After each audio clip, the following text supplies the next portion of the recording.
پہلی بار اللہ تبارک و تعالیٰ کا حکم آتا ہے انذر عشیرتک الاقربین، اپنے قریبی رشتہ داروں کو اللہ کی بات پہنچاؤ۔ تو اللہ تبارک و تعالیٰ کے حکم پہ حضور سرور کائنات صلی اللہ تعالیٰ علیہ وسلم بے چین تھے، پریشان تھے، کبھی ادھر ٹہل رہے ہیں کبھی ادھر جا رہے ہیں، اور اس بے چینی اور پریشانی کو دیکھتے ہوئے اس وقت تو ایمان کوئی نہیں لایا تھا۔ آپ کے گھر والے، آپ کی پھوپھیوں نے دیکھا کہ میرے بھتیجے کو بے چینی اور پریشانی ہے، چہرے سے وہ پریشانی ٹپک رہی تھی۔ ان پھوپھیوں نے پوچھا کہ اے محمد کیا مسئلہ ہے، تمہارا چہرہ بہت بدلا ہوا ہے اور پریشان نظر آ رہے ہو۔ انہوں نے کہا کہ بات ایسی ہے کہ اللہ کا ایک حکم آیا ہے، تو اچھی باتوں کے لیے گھر والے بھی سپورٹ کرنے چاہیے۔ اللہ کے رسول صلی اللہ علیہ وسلم کے معاملے میں حضور کے گھر والوں نے جو سپورٹ کیا ہے، ان کے گھر کی خواتین نے، ان کے گھر کے مردوں نے جو سپورٹ کیا، وہ بھی بہت بڑی بات ہے۔ پھوپھیوں نے کہا، آپ کی پھوپھی آپ سے کہتی ہیں کہ اے محمد تم بلا لو سب کو، جو والد کے اولاد ہیں، یعنی آپ کے دادا کی اولاد حضرت عبد المطلب کی اولاد کو بلا لینا، مگر کہا ایسا ہے سب کو بلانا۔ تو خانوادے میں کچھ ایلیمنٹ ایسے ہوتے ہیں جو بہت ہی ڈسٹربنگ ہوتے ہیں، ان میں سے وہاں پر ابو لہب تھے۔ ابو لہب بھی اپنے چچا، لیکن آپ کی پھوپھی حضرت صفیہ نے کہا سب کو بلانا، ابو لہب کو نہیں بلانا، وہ مجلس خراب کرے گا، آپ جو کہیں گے اس کے مخالفت کرے گا، لوگوں کو سننے نہیں دے گا، نہ سمجھانے دے گا، وہ معاملہ خراب کرے گا، بھائی کو نہیں بلانا۔ تو سارے بھائی جو اس وقت حیات تھے اور ان کی اولاد جس کو کزن کہتے ہیں، وہ تمام کزن اور چچا اور پھوپھی اور چچی، اس میں صرف مرد نہیں جمع ہوئے، عورتیں بھی جمع ہوئیں، اور اللہ کے رسول صلی اللہ علیہ وسلم نے دعوت فرمائی۔ تو ان کو دعوت کی گئی، کھلایا پلایا گیا، حریص پیش کیا گیا، گوشت روٹی، اور کھلانے کے بعد پھر آپ کو دودھ پیش کیا کہ حضور نے فرمایا حضرت علی سے، علی دودھ پیش کرو، تو سب کو دودھ پیش کیا گیا، ان لوگوں نے اس کو نوش کیا،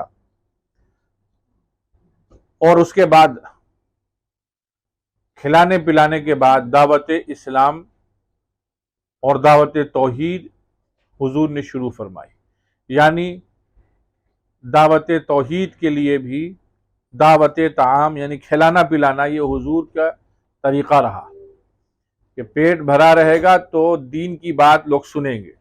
خالی پیٹ سے کچھ بھی نہیں سنتے۔ تو حضور نے پہلے کھلا پلا دیا، پھر بات کہی کہ بات ایسی ہے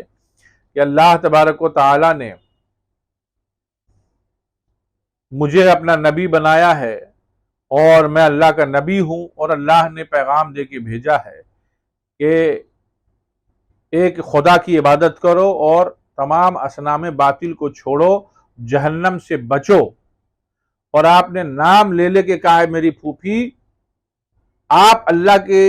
بات کو مانیے اور جہنم سے بچیے، اے میری چچی آپ بھی سنیے، اور اپنے چچاؤں کو، اپنے بھائیوں کو نام لے لے کے آپ نے فرمایا کہ دیکھو اللہ نے جو حکم دیا ہے اس پہ چلو، کامیابی اور کامرانی اسی میں ہے، اور جنت کی بشارت اس میں ہے، اور جہنم سے بچنے کا طریقہ اس میں ہے۔ اور سرکار دو جہاں صلی اللہ تعالی علیہ وسلم نے ان لوگوں کو بلایا اور کہا، فرمایا کہ دیکھو اللہ نے اتنی بڑی ذمہ داری مجھے دی ہے، اس ذمہ داری کو ادا کرنے کے لیے اور اس تحریک کو آگے بڑھانے کے لیے، اس عظیم کام کو مکمل کرنے کے لیے اور اس کی تکمیل کے لیے میرا کون سپورٹ کرے گا؟ تو اس پورے مجمع میں کوئی کھڑا نہیں ہوا، سارے اپنے چچا تھے اور اپنے برادران تھے، گھر کی خواتین تھیں، لیکن اس میں کا کوئی کھڑا ہوا تو حضرت علی کھڑے ہوئے، اور حضرت علی نے فرمایا کہ میں ان تمام سے چھوٹا ہوں عمر میں، اور میں کمزور ہوں، میری ٹانگیں کانپتی ہیں، لیکن اے محمد صلی اللہ علیہ وسلم میں آپ کا سپورٹ کروں گا، میں آپ کا ساتھ دوں گا، تو حضرت علی نے جب سب سے پہلے کھڑے ہو کر کے یہ کہہ دیا تو ظاہر سی بات ہے کہ جو پہلے آتا ہے اس کا مقام بھی پہلے ہی ہوتا ہے۔ حضرت علی نے جب دین کے قبول کرنے میں اور حضور کی بات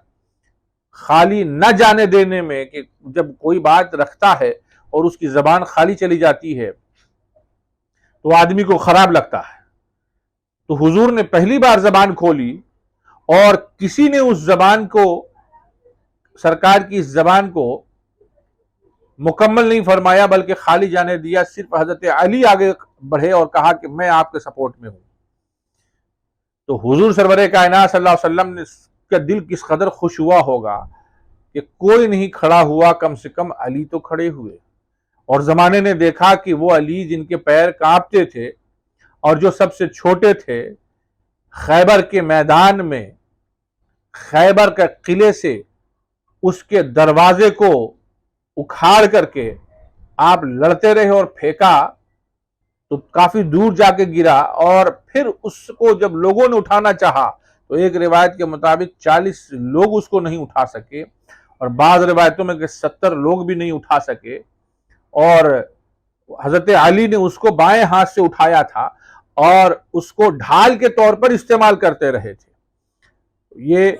طاقت کہاں سے آئی تھی؟ یہ حق کی طاقت تھی جو اللہ کے رسول صلی اللہ علیہ وسلم کے صدقے میں مولا علی کو عطا فرمائی گئی تھی۔